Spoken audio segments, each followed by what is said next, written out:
কি বড় বড় পাতা পাতা আর কি না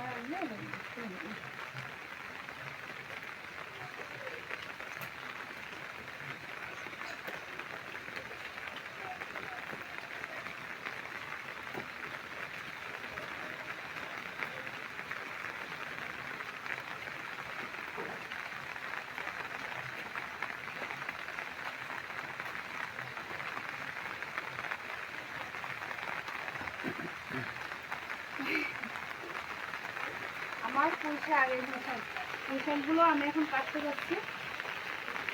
আজকে পুঁইশাক রান্না করবো। কত বড় বড় পাতা হয়ে গেছে।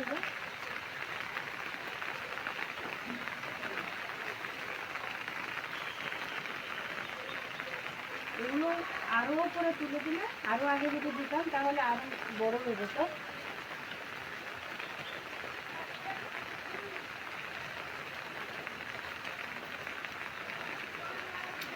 বৃষ্টি হচ্ছে, বৃষ্টির মধ্যে পুঁইশাক নিতে আসছি রান্না করার জন্য।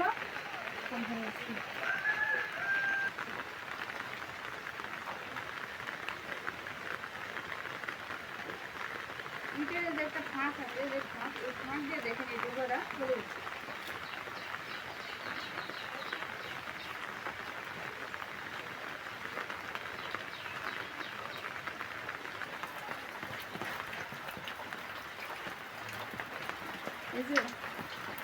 এই যে এটা বাবা আবার উপরে দেখছেন কত জঙ্গল হয়েছে। এই জঙ্গলগুলো সব পরিষ্কার করে দেওয়া হয়েছে।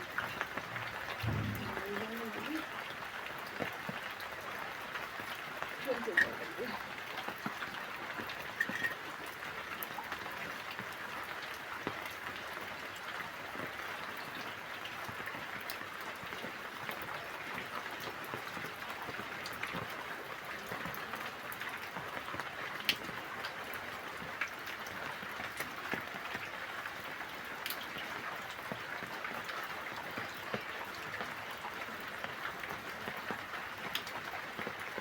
কেটে দেবো, এখান থেকে আরও ঝাপড়া হয়ে আরও কুচি নেবে, আরও ঝাপড়া হয়ে যাবে।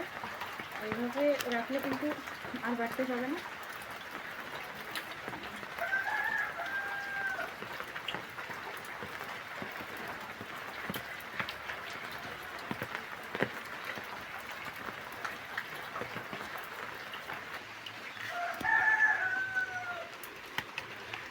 কত সুন্দর সুন্দর ঢাক ঢাক, এই যে বড় বড় পাতা হয়েছে। এই পাতাগুলো দিয়ে অল্প কিছু ডাটা দিয়ে রান্না করব, শুধু আগার ডাটাগুলো দিয়ে রান্না করব।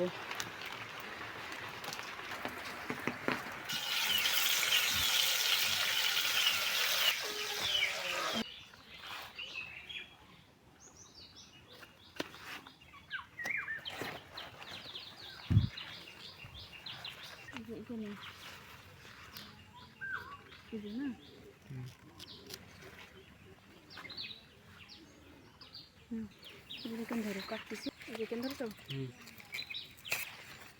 জঙ্গল থেকে যে ঘটকচু আমরা বলি, এগুলো জঙ্গল থেকে এই ঘটকচুগুলো নিয়ে এখন পটলের ভেতর দিবা, দিয়ে মাছ দিয়ে রান্না করবো।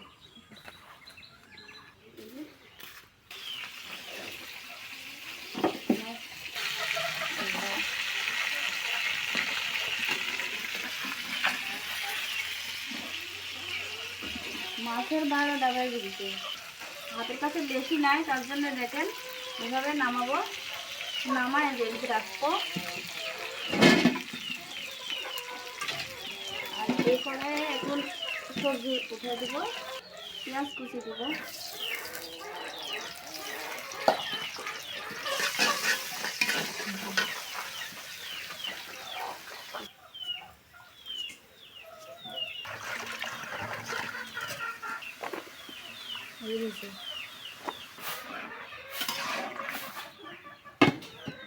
ঘটকচুর পাতাগুলি রেখে দেবো, কালকে সকালে কুমড়ে পাতা দিয়ে ভর্তা করবো। কারণ আজকে এই যে পুঁইয়ের শাক, এটি আজকে ভাজি করব। আর এই যে এখানে তো আরেকটা রান্না করতেছি।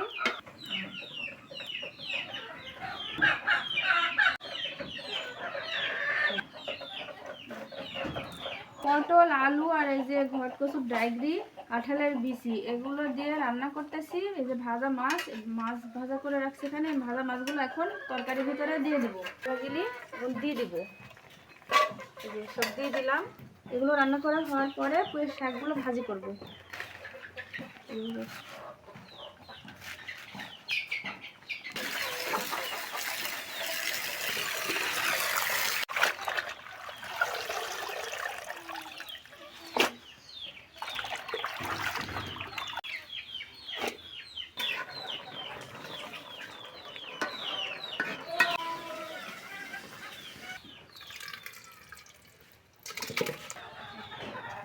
এক গামলা শাক ভাজি করব।